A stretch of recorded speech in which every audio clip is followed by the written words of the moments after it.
In a post-apocalyptic world run by diabolical corporations, mankind is kept from the very things it needs to survive. Gamers open their wallets in a hopes of a brighter future and an escape, but are met with the sound of clapping cheeks and CW-level dialogue. I just move shit with my freaking mind! Is there a solution? Does a hero exist that can slay the demon lords and restore balance? Or are we doomed, being forced to live a life outside? So, you've woke up. You've realized that these companies that you love, that you've idolized, these game developers, these literal dream makers, work for companies, corporations, hell-bent on prying every red cent out of your little greasy chicken strip fingers. For every Naoki Yoshida and Todd Howard, there are 5 or 6 capitalist pigs, these gold-hoarding dragons that are standing behind them. You, my friend, have figured it out.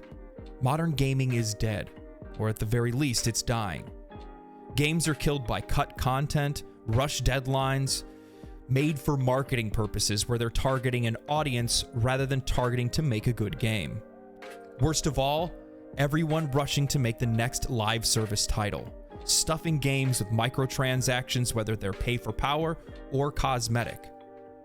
Now, let's hit the brakes. We could take the doomer approach, and if this is your first time, maybe that's where you thought I was gonna go. But here at Legendary Drops, I try to take a measured approach to gaming topics. Actually, I have a video on this channel where I defend Diablo IV. So today, what we're gonna be doing is we're gonna take that same measured approach when looking at the gaming industry. Let's see if this is just the natural cycle of life for games, or is it really doomed? And do we have to go outside? To say that I love video games would be a bit of an understatement. Growing up, my babysitter was Mario. Still to this day, I know secrets in Super Mario Bros. 1 and 3 that I have no recollection of how I even know they're there. This is knowledge that predates game FAQs and video tutorials. Every friend that I made when I was in elementary, middle school, and junior high revolved around what team of Pokemon they ran, what version of the game they had, what part of the story they were in Final Fantasy VI, VII, and VIII, who their mains were in Soul Calibur, Smash, Tekken, and more. I vividly remember my best friend in junior high. We used to play Bloody Roar so much that we could literally predict each other's moves, and most games would end up in a timeout. Check this. In high school, I worked at Hollywood Video. Yeah, that's right. Free game rentals. I always wanted to work at Game Crazy, but like those dudes were never hiring. It's literally like every high schooler's dream to work at a video game store. So like that was never gonna happen. But I did get to go to the midnight launch of Halo. And oh man, was it glorious. That night, after we were done and closed up shop, I got to go over to my buddy's house. His parents had one of those big home theaters with the projector screen and the surround sound. I don't think at the time I could have ever saw gaming getting any better than that night. A natural leader. But you had something they didn't. Something no one saw but me. Can you guess? Luck. And when I thought it couldn't get better, it did. Halo 3. 4-player co-op. Me and the boys hopping in a Warthog. Halo theme bumping in the background as we roll over enemies. Me launching that Warthog off the side of a cliff, jumping out, hopping into the back of a Scarab, slaying everybody inside and taking it down. The waves of nostalgia over Halo 1 and 2, the blood-pumping excitement of playing Halo 3, I just knew that we had reached peak gaming. How could it get any better than this? There's no way that it can.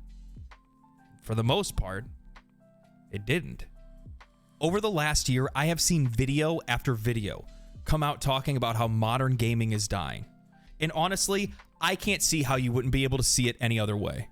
However, as someone that likes to play the contrarian, and also just genuinely somebody that likes to be optimistic, I can't just take it at face value.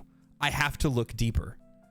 By and large, AAA games have been a massive disappointment after massive disappointment. Titans of our industry have taken L after L. Ubisoft, trash. Blizzard, dumpster fire. EA, the whole damn landfill. Even the companies that we thought would never disappoint us have managed to become the villain. CD Projekt Red, whose motto was, "We are rebels," become anything but. Now, you could make the argument that the anime for Cyberpunk 2077 was really good, which it was, and they've mostly turned the game around. However, if they could have gotten away with the initial release, Sony not removing the game from the PlayStation Store, I feel like they would have. We've been handed half-baked titles with the promise of day one patches. Games with narratives that fall so short of the original narrative after their millionth iteration of a game. We have games that are released with multiplayer that's just bolted and strapped on and falls apart at the seams. Games with bugs and performance issues that literally render them unplayable. And now we have Nintendo saying that they want $70 for their games from us. Gaming is now the largest entertainment industry in the world, and it's feeling the effects of corporatization and homogeny. We're seeing more monetization and less content. Companies like CDPR outsourcing their QA testing just to save a buck, later discovering their game was performing far under expectations. Mobile games and microtransactions accounting for most of the profits made across the industry. After the 360 era, it just feels like the developers of our favorite games just can't hear our voices anymore. They only hear the voice of the devil on their shoulder. And then it struck me. Look at the games that are the most in decline. After I think back, the games that made me start feeling that first set of disappointment was Halo 4, Mass Effect Andromeda, Dead Space 3. Now looking to today, it's still some of those usual suspects, those usual studios, and even some of those usual titles that are giving that same sense of disappointment. Maybe it's not that modern gaming is bad, but the AAA studios have reached their limit. Let's look at a company like 343. 343 has only worked on Halo. They were made to pick up the torch of the franchise after the exodus of Bungie, and they haven't had the freedom to create a single original IP since. Why be creative when you can make Halo?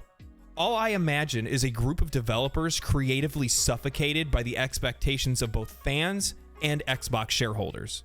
AAA game studios are afraid of making anything new.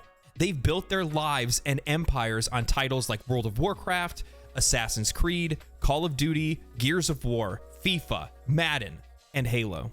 We, the fans of those franchises, set expectations to play the next iteration of these franchises. However, I'm sitting here wondering if a company like Valve has had the right formula all along.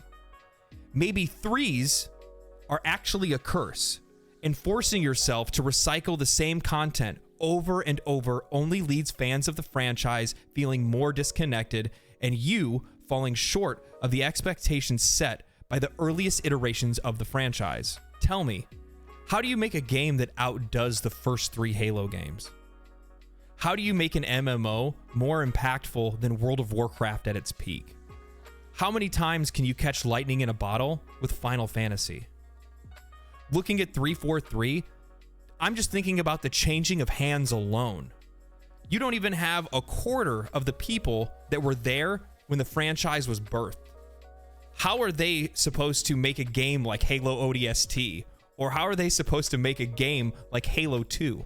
I think we need to take the time to discuss the importance of homogeny and just how much of a killer it is for AAA games. They are selling us games by name alone, with only minor changes to the story, gameplay, and graphics. The consistent success of titles can lead to a lack of innovation and creativity. If game developers are more focused on creating games like popular titles, or they're trying to follow established formulas that they've already created, there is far less incentive for them to take any risks or try anything new. We see this clear as day with certain genres and themes, limiting the variety of games that are available to us. For example, Dark Souls and Elden Ring's explosive popularity led to the rise of the Souls-like genre, where the vast majority don't do anything innovative. They just try to replicate the success of those titles in any way that they can. Sure, there are some solid titles that pop out like Nioh. However, the vast majority turn into hollow clones. Outside of the themes, we see this happening with core game mechanics as well. I think one of the best examples is Assassin's Creed, climbing towers to discover areas of the map covered in fog of war. This mechanic was made for climbing puzzles and for spectacle. However, as the years progressed and other games adopted the mechanic, it's devolved into mere filler.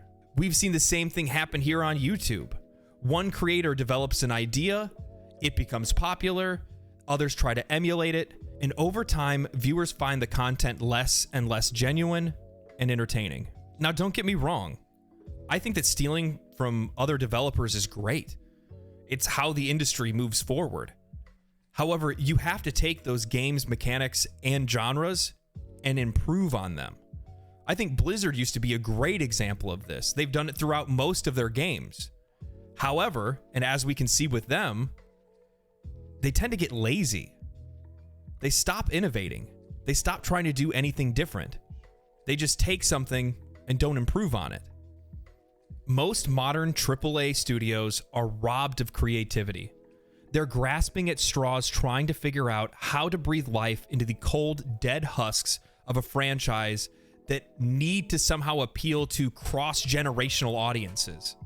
Yeah, that's right, 30-year-old gamers. You're not their target audience anymore. Yes, the game has the same name of the game that you've always loved. Yes, they still want to entertain and take your money. But they really want to capture the next generation of gamers and beyond, whose tastes are so completely different than ours. I think this cross-generational audience problem plays a huge part in why many gamers feel disconnected. Game developers are struggling to reach their audience, or they flat out just don't know how to communicate with the audience that they want to reach. It's like game studios are in their awkward late 30s, where they're too old to communicate with younger audiences, and they look weird to the older audiences for trying to do so. Square Enix and Luminous Studios tried that with Forspoken. Yes, the game had more issues than its dialogue. However, I feel like the marketing material reflects the game's direction and its intended audience. So tell me, who was that game made for? So touching back on kind of some of my earlier points, now some of these studios do work on other titles, and some of these studios do still continue on with franchises and manage to be successful. Square Enix and Final Fantasy are one of the best examples of this. That franchise has been around for 35 years. Were there hiccups? Sure. But Square Enix never made the same game. Even the Final Fantasy VII remake is a complete reimagining of Final Fantasy VII. Every iteration in the Final Fantasy franchise is an isekai by Truck-kun reincarnation in a completely different world, with all new mechanics, new characters, and new, well, everything. The only constants in the Final Fantasy franchise are its hallmarks: chocobos, potions, spell names, summons, icons, and characters named Sid.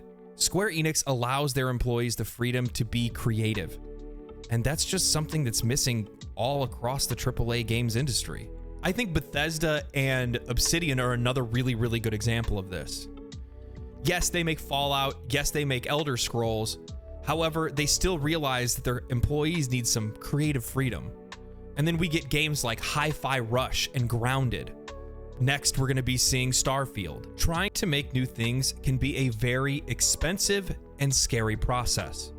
AAA developers are playing it safe. And honestly, I feel like this is just the natural cycle of things. Major titles fall out of favor, developers become out of touch, Corporate greed drives players away, and then those players take up arms and develop games of their own. All right, so it's time for a shot of optimism. Many of our favorite titles across all time were made by studios that were in their early stages or late stages of being indie developers themselves. It only takes one hit to become a franchise, and sometimes that's what steamrolls into becoming a AAA developer themselves. Indie developers today are seeing the gap in AAA gaming. They're seeing that players' needs are not being met, so they're fulfilling those needs themselves. We live in the age of technology. Developers, especially indie and even solo developers, have more tools at their disposal than ever before, especially with AI. Modern gaming is bad? Have you played Dark and Darker? How about Valheim? Cuphead? Hades? Disco Elysium? The list goes on. I would argue that the major flops that we're seeing in AAA gaming are giving a rise to modders and indie developers. This is the whole reason why we have battle royales and roguelites to begin with. If it wasn't for H1Z1 and PUBG, games like Fortnite and Warzone would have never existed. The failure for AAA developers to meet players' needs almost rewards them over time. See, we have indie developers and modders that are seeing a gap in the content, they fill it. And then behind them, AAA companies come in with their massive funding, all of their resources, refine those ideas that are happening in indie games, and then capitalize on it. The only issue is, since most of those companies lack any creativity or connection to the audience, they end up being terrible with follow-up. We look at games like Call of Duty Warzone, hailed as an absolute beast when the game was released, and then it slowly kills itself over time, eventually coming out with Warzone 2.0, which failed to capture the magic of the first title. Every industry has its lulls, and maybe that's all we're seeing with the AAA industry as it is. I think it's also important to keep in mind that not all too recently we did go through an unprecedented global economic upheaval, which put the brakes on just about every industry out there. Employees mostly working from home, trade lines completely halted, and games delayed as a result. However, there are still good games coming out.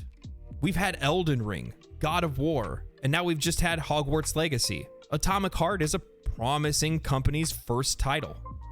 Wild Hearts was received well on console, and Wolong looks to be interesting, but I think I'd rather just play Neo. This year we have Spider-Man 2, Final Fantasy XVI, Zelda Tears of the Kingdom, Starfield, Star Wars Jedi Survivor, and Dead Island 2. 2023 is actually going well so far. We've already had a couple bangers get released, and it looks like we're going to have a few more to look forward to. Maybe this is the return of AAA gaming. Maybe all we had was just a big bump in the road. I know that even if AAA fails to meet my needs, there's going to be some awesome indie games for us to be able to play this year. I'm choosing to remain hopeful, and I'm kind of hoping that you will too.